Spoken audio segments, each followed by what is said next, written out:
Volume 7 of the Unusual Weapons of Lone Wolf and Cub, and no, we are not going to be dealing with a hatchet.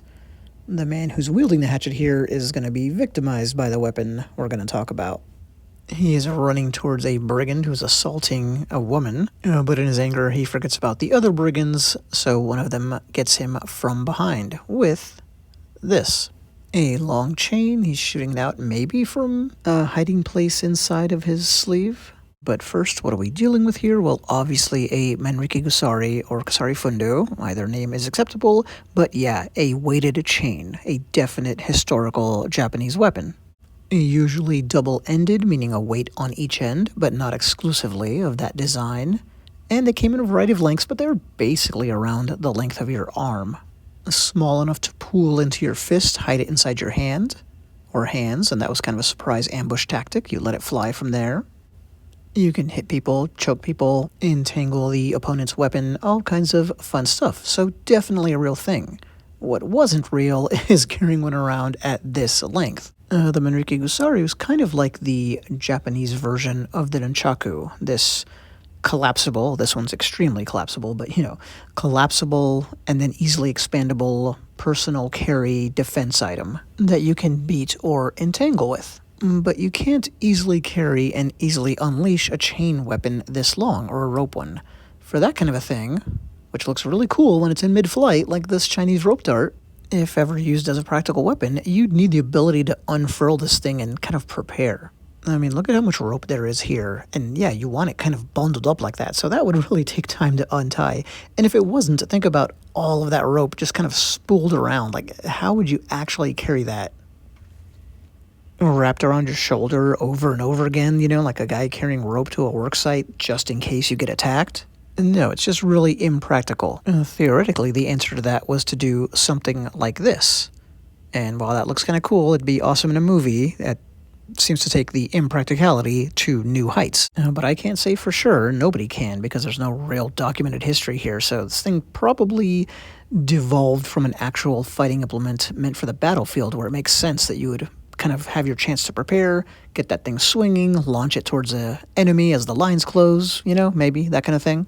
And maybe you can semi or somewhat elegantly undo this knot, like you pull the weight free as we're seeing here, and then maybe the whole thing is so cleverly constructed and wrapped that it just kind of unfurls fairly easily. I have my doubts, that's putting it mildly, about being able to put that into practical use out on the street, but still, could be. But now imagine all that rope that we're looking at here, I don't know, 9 feet worth, whatever, was chain. Think about how heavy that would be. But that's how much you need, roughly, to do this kind of a thing, because coming back to the manga, yeah, the guy who unleashed it wasn't going to strike with the weight, which would be the much more, in my opinion, realistic fighting technique. No, he's wrapping the head. And then, being the mean ruffian that he is, he yanks the poor man down. And again, look at the length of the weapon here. So this is something we've seen multiple times in this playlist before. The weapon we see is historically grounded, but it's a fantasy version. Like, in my strong opinion, nobody in feudal Japan or China or anywhere else used one of these. But we'd be remiss if we didn't point out that there was a weapon that was capable of this and was carried in feudal Japan. That, of course, was the chain and weight attached to the kusarigama. Or part of the kusarigama, I should say. And it has the same deployment problems we were talking about, but, one of its verified historical uses was as a dueling tool. Well, yeah, in that context, I've got all the time I need to get set up, unfurl the chain, arrange the kama in one hand, the chain in the other. I mean, I can really get set. That makes perfect sense. And that perhaps is why you see preserved teachings in Japan where they do wrap the head. Watch how we go from kind of Manriki Gusari length to full-on, more than enough to wrap up a head length. How easy is it to wrap a opponent's head when you're like actually sparring and not it's your uke standing there to make sure the technique can be demonstrated? Stretching his neck as much as he can and staying still as a statue like here? That's a different story, and don't get me started on the theory that this was a ninja weapon. But regardless, that application does get taught in preserved, actual historical Japanese samurai warrior arts. Back to the super long Kusari Fundo from this manga, a normal size version, like here from the vintage original Shogun show, That's great for wrapping around somebody's neck. If you can sneak up behind them, yeah, absolutely. Or, when fighting in a grappling situation. Nice short length, you can absolutely get it around there. Its typical length makes it very suitable for that.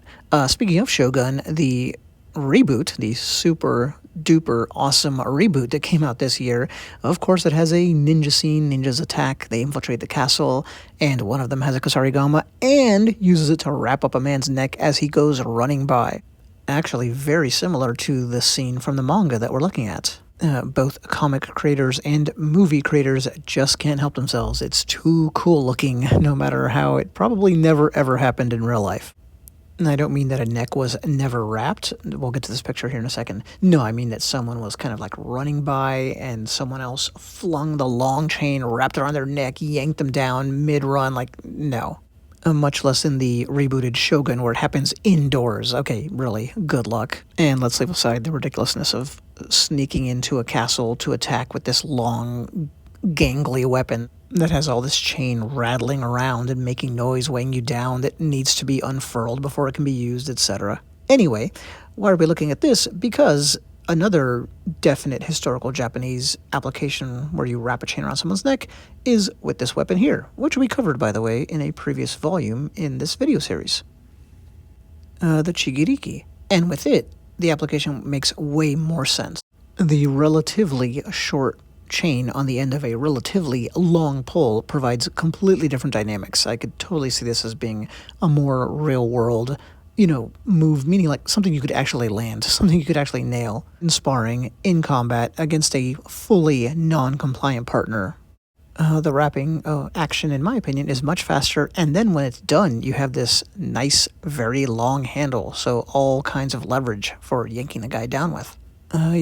Speaking of sparring with a long chain, a safe version, long weighted chain, I've done that, probably like a dozen times now with a couple of different friends. And so at least I have a little something to go on here.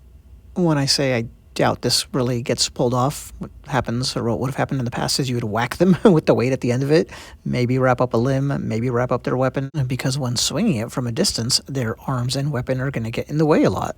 In actual or simulated fighting, the way you can effectively wrap up their head with a super long, flexible weapon like this is when you're up close and have it in both hands. And in that case, now it's basically a standard Manriki Gusari.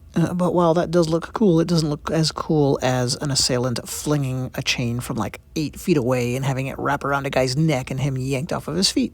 Hence a scene like this with a weapon that was real, but was, at least to my knowledge, almost always much shorter than this.